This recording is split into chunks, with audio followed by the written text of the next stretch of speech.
Do systému Moodle se nejsnáze dostanu ze školních stránek.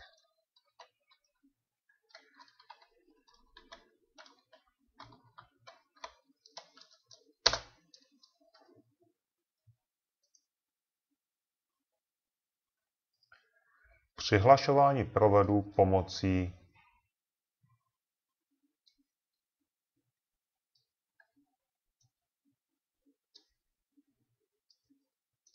zapíšu své uživatelské jméno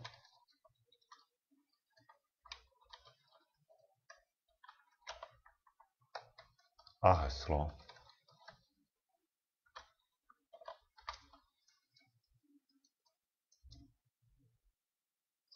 Pokud přihlášení proběhlo v pořádku, objeví se mi vpravo nahoře mé jméno. Svůj profil si mohu aktualizovat.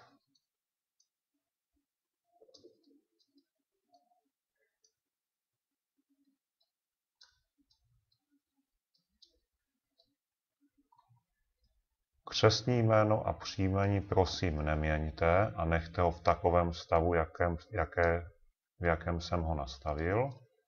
Změňte si e-mailovou adresu,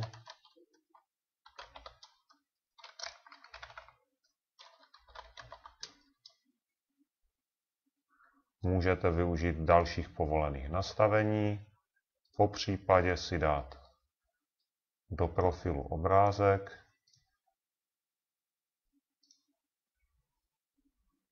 Pokud je vše změněno tak, jak chcete, dejte aktualizovat profil.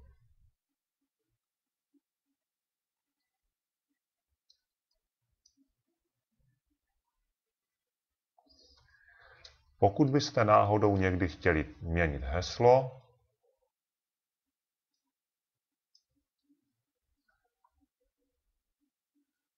do prvního řádku napíšeme stávající heslo přidělené mnou, dvakrát nové heslo a uložit změny.